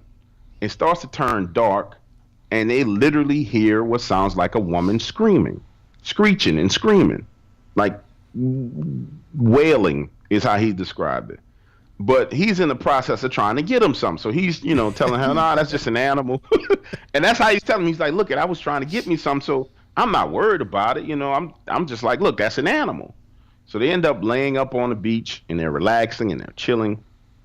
And as he's laying there, he kind of sees what looks like a woman in white out of the corner of his eye moving in the tree line. But, he was like, look, man, I thought I saw something, but your mind plays tricks on you. You're on an island with nobody there. And so I thought my mind was playing tricks on me. So now his girl is laying on the ground next to him, and she's afraid. He's like, she's literally trembling. She's ready to go. But the problem was they couldn't leave that island after dark because they had to navigate around these rocks to get in. And if he destroyed his uncle boat on the rocks, he would really be in trouble. So he's like, look, bro, we were stuck there until the morning because I'm not about to wreck this boat. And it's not like a boat like we thinking about. It's one of them little shady little bitty boats. He's like, I'm not going to wreck this boat trying to get off this island. Besides, I'm trying to get me something. Right. Well, he's laying there with her. And you know how someone's laying right next to you and your arm is extended out and they're laying with their head on kind of your bicep, the inner part of your bicep? Mm-hmm. You know that little cuddle that people do. So he's laying there with her and her arm's laid on the inside of his bicep, and he feels her shaking because she's afraid. So he goes to pull her towards him, kind of roll her in and hug her. And when he rolls her in towards him, he can see behind her. And right behind her, is a woman, ghostly looking woman, white, pale, with a bullet wound in the top of her head, like in the center of her forehead. And he freaks out. He hops up, grabs everything, grabs her. She didn't see it. He saw it. He literally yanks her up. They run to the boat, and he navigates to the rocks and then sets anchor among the rocks. This is how scared he was. Sets the anchor among the rocks and sits there with the oars holding the boat from hitting the rocks until the morning. Then as soon as the light breaks, they navigate the rest of the rocks and go back to the island where they were originally going to. And this guy, look, this guy's not the kind of guy that's going to lie. He's the real deal. You know what I'm saying? I'm hanging out with him. I met people in the Yakuza. People like this guy's not going to lie. He's just not one of those guys that's going to sit there and lie. So, I mean, those stories come from all around the world, and it's because one thing that we all have in common is the paranormal. It's the one thing that people won't talk about, but we all have something paranormal in common. Just like Stephanie was saying that she's psychic and she can see spirits. Think about the number of people who experience deja vu on a daily basis, mm-hmm. or have a premonition. But we don't classify it as, it's paranormal, but it is. So we all can relate to it. It's just a matter of getting people to open up and talk about it. And that is one of those things where, you can kind of come into play as the way for people to have their stories told and to have a voice that can share them to an audience, but also at the same time as a way to kind of, a lot of people are looking for validation for what happened to them. A lot of people are looking for just someone to believe them and to just have somebody who's willing to say, no, you're not crazy. And so when you've been able to say to them, hey, listen, I've gotten stories just like this from people all over the world, it's cathartic for them. It's a bit of therapy for them to be able to say, okay, now I feel better about what happened to me. But then their story is also becoming something bigger because now it's becoming almost sociological, anthropological. It's becoming part of culture now. And absolutely. And that's what I love about what you're doing is that you're basically you're taking that storytelling aspect of what made us society that we are now and keeping it alive. So it doesn't matter what it is that you're talking about. You just happen to be talking about scary stories and horrible experiences people have had. But just the fact that you're talking and spreading these stories is feeding into whatever is better than what these people are encountering. Not only that, but you will be amazed at the number of calls. I do have a boatload of stories that I can share, but you'll be amazed at the number of people that I've talked to who just say, hey, I just want you to listen. please don't tell my story. I mean, don't tell my story. And I'm like, oh, that's cool, because there's such a plethora of them. I don't have to violate anybody's privacy. And I'll sit there and I'll listen to their story. There was a young lady, literally 2 days ago, who messaged me on Facebook who had a dog man encounter, and she just wants to have somebody to talk to. And I've been trying to get in contact with her. We've missed each other, but I'll end up probably talking to her tomorrow. And you guys will never hear the story, but she and I will share that moment together where she can share her story and she can get it off her chest and move on. And it doesn't bother me to hear the story. It's not like I'm not going anywhere where there's any dog men or anything like that. So I'm cool with it. You know, I'm never making that mistake. So, well, it's what it is. You mentioned the dog man, and the Dark Waters family is all filling up our chat room, and it's great. Thank you all for getting involved in the discussion there. And anybody that's listening, you can do so on SpookySouthCoast.com or on our YouTube page, and you can get involved in the chat room there as the show is going on. But you're getting a lot of people that are mentioning the Dogman and asking for Dogman stories. So I'm assuming this is something that you have been collecting quite a deal of tales about. Oh, that was a bad pun that I didn't mean. I did not mean tales when I said Dogman. Well, yeah, it's one of the more popular topics that people love. I don't know why people love this topic so much. To me, it's one of the most frightening things, Stephen, to understand that it actually exists. You know, upright walking canine creature. When I first started hearing about it, I really didn't believe in it, and I tell people all the time, I didn't believe in it at all. And then I started getting stories from people on the topic, and then the story started having these common themes. You know something's true when it rings true, and there are things that are consistent among stories, not just one or two. I probably talked about 500 people who've had encounters. Wow. And consistently there are these things that come across. One of them is that these creatures, not only are they real and they're physical, it's not like it's some kind of spiritual manifestation of them, but they're real, they're physical, and they're extremely intelligent. And they have the ability to give off an impression. You know how, like, for example, you're sitting in a studio with 3 people right now, right? Mm-hmm. Like, let's say Stephanie she made a face at you. Her facial expression can speak words to you, right? She can make a face, and you've known her for a while. She may make a little twist her nose or twist her cheek a certain way, and you know what she's saying to you, like shut up or you're getting on my nerves. The animal has the ability to do that, which when people first started telling me that, like, hey, I saw this thing and it had this kind of smirk on its face. At first I was like, wait, what? A smirk? What do you mean a smirk? Like a smirk, like a grin. And I'm like, I don't believe that. You BSing me, right? And then 20 people tell you the same thing that don't know each other. Then another 10 people tell it to you. Then another person tells it to you. I'm like, okay, there might be some truth in this. And that creature, man, is probably the most intelligent predator that we have on planet Earth at this point in time. Probably the most least known predator, but the most intelligent predator that we have on Earth at this time. And a number of the things that have been consistent is that it will intimidate you. It'll do its best to intimidate you. But the average encounter that a person has is, they'll see it in passing, or they'll see it and it goes the other way. That's the overall, if we're drawing a bell curve, right? And in the middle of that curve, that's the experience. I saw this thing, it freaked me the hell out, it went its way, and then I went my way. If you get on the far right end of the bell curve, the encounters get more extreme. I saw this thing, I raised my weapon at it, and I shot at it, and it chased me down. Or it followed my truck home, and it showed up in my backyard, looking at me through the back window. Just to get into a story, this was one that I had last year, a gentleman tell me. Him and his son go out hunting. And it actually was his first time taking his son hunting, and he was like super excited. This man did not expect to shoot a thing. He wasn't even really prepared to shoot a thing. Like, he was just like, me and my son gonna go hang out in the woods, something that me and my sons will never do. I don't even understand the pleasure of it, but people do it. That's what him and his son were gonna do.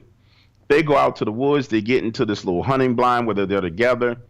His son has the rifle, and he starts digging for beef jerky in his backpack, right? They had been there about 30 minutes. He's digging around trying to get beef jerky, not paying attention at all to what his son is doing. His son says, Dad, there's a deer. and the son, pulls the hammer back on the rifle, getting ready to shoot. And before the dad can actually get himself situated to look and see what's going on, his son is firing a shot. Bang, right? But when the dad looks up, it ain't no deer that's running. Dad says, "Hey, Doc, this wasn't no deer. I don't even know how he thought this was a deer. This looked like a gigantic freaking wolf, a gigantic black wolf running on all fours." I'm like, okay, explain to me gigantic. What does gigantic mean to you? Because words have different meanings to people and have different interpretations. I'm like, describe gigantic. He said, well, I've seen wolves on, TV and on shows that may be, 250, 300 pounds. He's like, this, 500, maybe 600 pounds looked like it was. And I said, what, really? You that big? And he's like, yeah, I mean, this thing was big. He said, I think there really was a deer there because I kind of saw the brush rustling off to the left, like something else was running through the brush. He said, but this thing stops, stands up. So you can imagine going from all fours, literally stands up like a human being, turns and looks at them. And I said, well, man, what went through your mind when you saw this? Because these are the questions that I asked to get to the bottom of it. And he said, to be honest with you, my mind wasn't working. And I'm like, what are you talking about? He said, man, my mind wasn't working. My eyes were just locked on a creature that was on all fours and stood up. And I said, well, describe how it looked. He said, man, it looked like a freaking werewolf.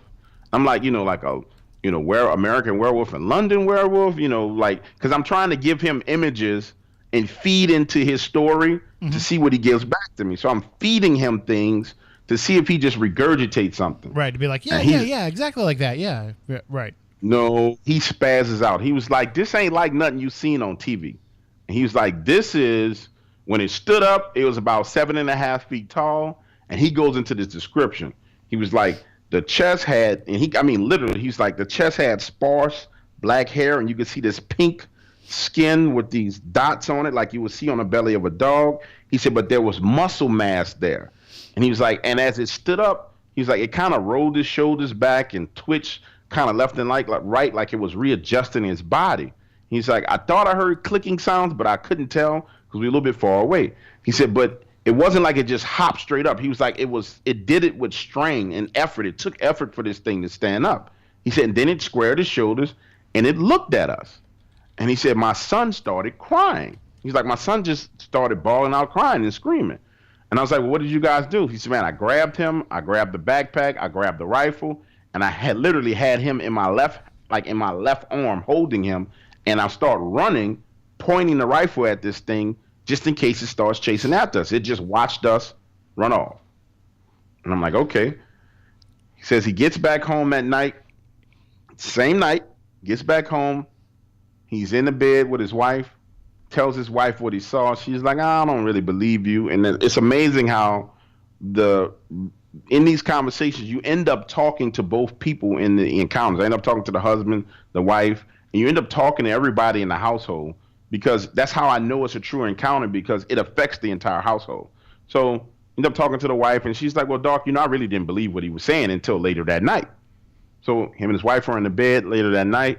The son comes running into the room. He says, Doc, my son literally jumps from my bedroom door, flies through the air about 6.5 feet, lands in my bed, starts crawling up the bed and gets under the cover with us. And he's like, Daddy, that monster's outside. Ooh. And so the dad had just saw this. And he's like taking it serious because he knew what he saw. So he goes and grabs a shotgun. He starts circling back out of his bedroom towards the back den of their house. And their back den has these double, the sliding glass door. Like if you're in an apartment complex, those doors that slide open, and you have that little screen that slides with it. That's how their back door is this glass door. So he has a shotgun. He's going towards the back of the house. He's looking through the glass door. He doesn't see anything. His wife comes out behind him, and he turns around to talk to her, puts his back to the door, and they're talking. Then her facial expression changes, and she has this look of panic and fear. And she's stuttering and stammering, and she's like, oh, look behind you. Turns around, this thing is standing in his backyard, bro. Standing in his backyard, looking into the house. Stands there, looks at him, And I said, man, well, what did you do? He said, I thought to myself, this is not something that you can shoot. And if this thing wanted to come in my house, it would have came through my son's window or would have came through that glass door. So he said, man, I didn't do anything. I just backed up and backed away from that window. And he said, I went and turned the lights off in the house. And I backed away to where I can see outside and turned the lights off to where it couldn't see inside. And then it went away. And it went over to the neighbor's house, ended up killing the neighbor's dog that night, but it went away. So that story goes to why you don't shoot at these creatures.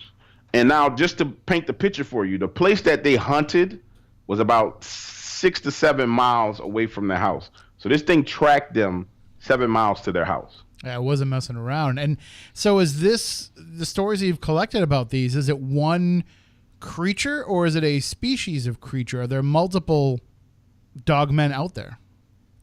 There's definitely more than one type of dogmen. More than one type, wow. More than one type, yeah. So there's the stories that I've heard are about typically 3 to 4. There's this black one that looks like a timber wolf. Like literally if you imagine a black timber wolf, it looks like a black timber wolf. Then there's one that looks like a German shepherd. You know how German shepherds have those real big spades, like their ears shoot straight up off the top of their head? Mm-hmm. One that looks like that is pretty skinny, it's pretty slim, but it tends to be tall. Then the worst one, really, and I call this one a crypto terrorist. The worst one is this. I don't know if it's Bigfoot or if it's Dogman, but everybody I've talked to describes it as this. You take the biggest Bigfoot you can find, and Dogman typically has these reverse legs with these kind of hocks where it's like a dog standing on his back legs. Mm-hmm. This is like a Bigfoot body with regular knees, but with huge feet like a canine. Massive shoulders, biceps, long, extremely long arms, claws, and the head literally the size of a car tire. Like if you take your tire off your car, right, and you were to turn it to where it was not where the flat face of the tire was facing forward, but if you were to turn it long ways and sit it on top of your head, that length of that tire going front to back is how long the head is. Wow. And then if you were to take and make that tire a little bit wider than it naturally is, add some ears on the very top, that's how big the freaking head is. Now there was a guy who actually drew what he saw and sent it to me, and this guy actually just happened to be an artist. This was insane. I mean, it was scary, and the exact description of what he described, I mean, literally to the T of what he drew, I've had people explain it to me about 9 times to having an encounter with this type of dog, man. And it's the worst one. This is the one that everybody who's encountered this thing is left with the feeling that it was wanting to kill them, it will be willing to kill them, and it would kill them if they did anything to it. Every person that's encountered this particular version or type or whatever you want to call it, the people who've had the bad luck of encountering this thing have said, hey man, that thing looked as if it wanted to kill me. It didn't, but it looked as if it wanted to. And it goes to, I always tell people, we as human beings, we tend to put the personality traits, I guess the word, or the qualities onto these creatures that we think they should have. As how you impose things on something. Sure, right. People say, oh, it's just an animal and it's just a canine. But you can't do that when you start talking about these cryptids, because they give you massive evidence of their intelligence. Huge evidence. So, for example, for it to follow him home and scare him and his family, it shows that not only is it, has an incredible tracking ability, but it's vindictive. Right. In order to be vindictive or vengeful, you have to have a level of intelligence. Mm-hmm. You see what I'm saying? Yep. People don't get that. It has to have some kind of sentience to know that what it was doing would be enough to intimidate them. Exact. And that's the point I've been trying to get across to people about this. But people tend to be like, oh, it's just a creature. I'm like, okay, well, you go out in the woods and you mess with the creature and then you find out on your own. Because after hearing these stories from people, and the majority of these people, and this is the crazy thing about Dogman, the majority of people who share the Dogman stories don't even want me to tell them. So you listen to some shows and they'll have dogman story after dogman story, interview after interview, where they're interviewing these people who want to tell their story. The majority of people don't want you to know their story. Yeah, they just don't. I get confused how people can do it on a weekly basis, and put out the story, because the majority of the people I talk to don't want anybody to know, because they're just that afraid. So it's one of those things where, the majority of people just don't want it known. They just want to talk to somebody about it. And that's where the real information is about these creatures, is behind the scenes, because people just don't want to talk about it. Is the Dogman the weirdest thing that you've heard about, or has there been something that was even weirder and kind of harder for you to accept until you heard it maybe from multiple witnesses? The Dogman was the hardest thing for me to accept. It really was. Understandably. Because at the end of the day, we're talking about an upright walking werewolf type creature that, is supposed to be myth and legend. It was the hardest thing for me to accept. I accepted vampires in New Orleans easier than I accepted Dogman, because I grew up in New Orleans and there have always been these freaky, weird people walking around in New Orleans.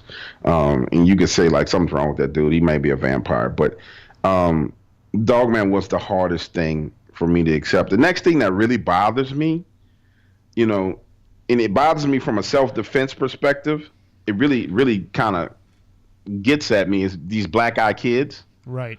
Because I tell people all the time, and I tell the Dog Waters family, I say, some kids show up at my front door with black eyes, I might ventilate them. I might hit them. I might shoot one of them. And then, how do I explain the fact that I shot a kid? You know what I'm saying? What would you do if, a black eyed kid showed up? Well, you guys might try and talk to it, because I've seen one and I've tried. Y'all do that kind of stuff. But I probably would shoot them, bro. I really would. I can't say that I blame you, because they are freaky, and they're becoming more and more prevalent. I'm sure you're getting more stories now than ever, because I don't know what it is, but I think talking about them and putting them out there in the public consciousness has kind of given them strength. You think that's what's going on? I don't know. Me personally, I get those stories. They're kind of spotty when I get those stories. I don't get them on a regular basis. Now, the ones I do get tend to be crazy, but I don't get a whole bunch of them.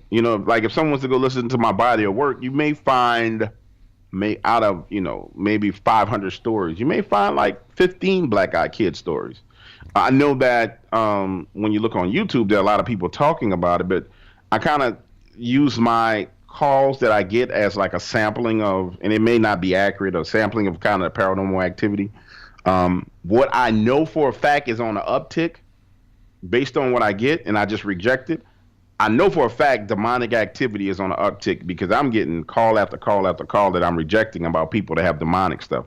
Something's going on with that. I can tell you that right now. Something's going on the planet where that stuff is it's amped up. I don't know if it's end time prophecy. I don't know what it is. Hopefully the world will last a lot longer, because I got things I want to do, like buy a house on the beach in Florida and hang out in a bikini, but not a bikini, and swim trunks. Did you hear me just say bikini? If you want, hey, we don't judge. To each their own. Whatever makes you more hey, comfortable. Whatever.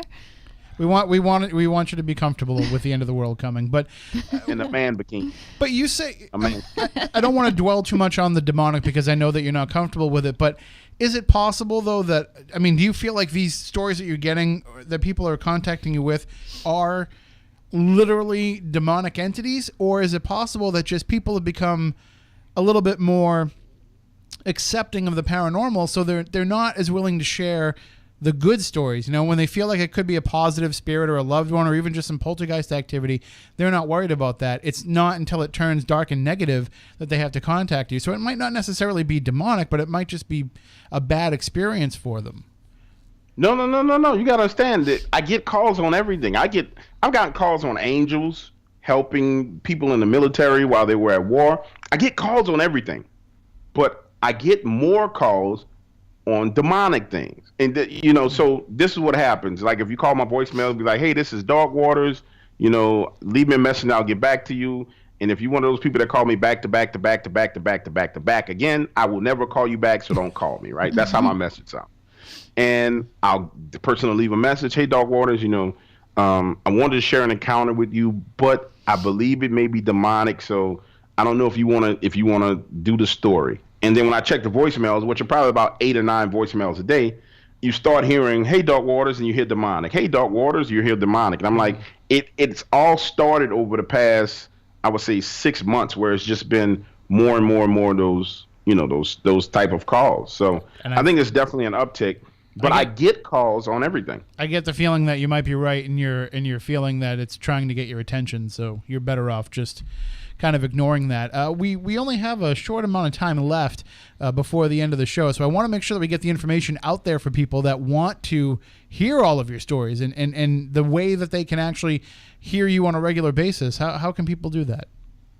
Well, go to iamdarkwaters.com. Thanks to YouTube being the biggest noobs and acting crazy. I had to migrate a lot of my content off of YouTube because of their copyrights and all the rest of this foolishness. So iamdarkwaters.com is the place to go. That's the hub for all my content, especially the new content. At that website, we're getting ready to start doing man around town interviews where people are walking around asking people in New Orleans about the paranormal. By early next year, we will be doing reenactments, actual full-scale reenactments of a lot of the stories. So you want to be at iamdarkwaters.com. Now, if you want to just go through the entire journey, because what I've done really has been a journey for me, I would say go to YouTube and start with the first video. And the very first video is going to be like a computer voice telling stories. But those are some of the best stories that I've ever had, were the very first ones. And you can listen to hours and hours and hours of content. And actually, you can get to that same content at the I Am Dark Waters page as well. So that's how you find me. You can call me if you want at 504-603-1630. Just don't call me at 2 o'clock in the morning because I might curse you out. But you can call me anytime and tell me a story. And then what I do is answer the phone and listen. And then we hold a conversation. And we probably end up being friends. Well, that sounds great to me. Awesome. And I can tell you that it takes a lot because we hear a lot of this stuff, the research that we do, and I'm a researcher for a couple of TV shows. I hear a lot of people, sharing their experiences. And so you get to the point where sometimes it kind of just washes over you and you say, okay, yep, all right. But the stuff that you've been telling me tonight is fascinating. So I'm so glad that we could bring your stories and your storytelling ability to the Spooky South Coast audience. Before we go, though, I do want to ask you one thing because it's on everybody's mind right now. People are talking about it with the new It movie that is out, which, by the way, is great. I loved it. I thought that they went a little bit off the book in some areas, but I was okay with what they were doing. I thought it was very well done. I will never watch. Have you had any really good creepy clown stories come your way? Yeah, actually, last year, I told one around Halloween from these two guys, like straight thugs, man. These dudes is like hardcore thugs. And they had a creepy clown encounter. It wasn't really scary. It was more funny than anything. But they are in Mississippi, and they ended up stopping at this gas station. One of the guys is cool. His name is Caesar. And Caesar and I are still cool to this day. Him and his boy stop at a gas station, right? And it's late at night. And you know how those kind of side of the road gas stations, when you go to pay for the gas, they don't let you in. They have the bulletproof glass and that sliding door. Window, yep. Yeah, so Caesar's at the window, sliding the money in and paying for the gas. He turns around and walks back towards the car, goes to pumping his gas. His homeboy's in the passenger seat, chilling, listening to music, bobbing his head. They wilding out. He's pumping the gas, and for some reason he gets a feeling that somebody's behind him. He looks behind him across the road, and there's a cat coming out the woods dressed like a clown, like literally dressed like a clown. And so he's like, what the hell's going on with this dude doing dressed up like a clown? What's this about? So he finished pumping the gas, and the guy's moving slowly, trying to be scary and all the rest of the stuff. He pumps the gas, goes to get in the car, and the guy, he's going to get in the car, the guy starts running towards them. Well, his friend pops up out of the sunroof. These guys they were dope boys. His friend pops up out of the sunroof with an AK-47 and starts shooting in the air. Oh, no. And so the clown falls on the ground, rolls around, and then turns around and runs back into the woods. And when he first told me the story, I was like, dude, you lying to me, man. He's like, I swear on my mama, I'm not lying to you, bro. I'm not lying. I talked to this boy, and I said, man, why did you pull out the AK-47? He said, I wanted to see how bad the clown was. He think he in a movie. I'm going to show him what it's about. And so Clown turned around and ran off. But that's one of the creepy clown stories. I haven't had any new creepy clown stories. I know that people are running around doing weird stuff like tying red balloons to stuff. Like, I wish somebody would tie a red balloon outside my house. We're going to have a problem. It's going down in New Orleans. So, but yeah, that's the only creepy clown story I have for you guys right now. Well, that was a good one to end it on. Thank you so much for joining us tonight. And we definitely want to have you back on again. This has been great. And I look forward to checking out all of your stories. Again, IamDarkWaters.com is the website in order to find out everything about Dark, to check out all the stories. Subscribe there, follow along with him on social media, and definitely check out some of these stories, because this is just the tip of the iceberg tonight, what you heard in terms of what is out there. So thank you so much for joining us, and let's do it again. Let's hook up if we end up in New Orleans next year. Oh yeah, man, absolutely. We'll put it on the calendar. We're gonna hang out. We're gonna do a what I call a peaceful warrior night. You guys will end up drunk. You won't know what happened, but you'll wake up the next day, be like, man, I had fun. I had a whole bunch of fun. That's all that matters. And we'll have real good po' boys instead of going to the tourist traps. I can't wait to go. Yeah, awesome po' boys. I still want to know what the po' boy is. I will tell you off the air. I'm embarrassed for you. All right, thank you, Dark, for joining us. He doesn't know what a po' boy is. All right, good night, guys. All right, take care. I gotta go get this guy a sandwich. That is all right. Bye. That is Dark Waters. Again, IamDarkWaters.com is the website. Well, that was just a great episode. That was a great discussion. Certainly look forward to doing it again in a couple of weeks. We'll be off next week for our Lizzie Borden event. Still some tickets available for that at SpookySouthCoast.com, as well as for our 2 new events that we just announced, including Bridgewater Triangle, Mysterious Middleborough. So check that out as well if you are interested in coming out and joining us in some paranormal adventures over the course of the next couple of weeks. SpookySouthCoast.com has everything that you need except for po' boys, but we'll work on that too. We'll get those up there. Well, now we need to go. It's a must. Oh yeah, absolutely. Even if we don't end up going with the group, we'll have to just make a trip down. We definitely need to. And for everybody that's new to the show tonight, thank you for joining us. Thank you for tuning in. Thank you for checking things out in the chat room. You can get our free Spooky South Coast app for Android or iPhone, and you can get all of our episodes, watch the show live as it takes place. We've done over 500 episodes. They're all there. They're all free. So check them all out and join us in the fun each and every week.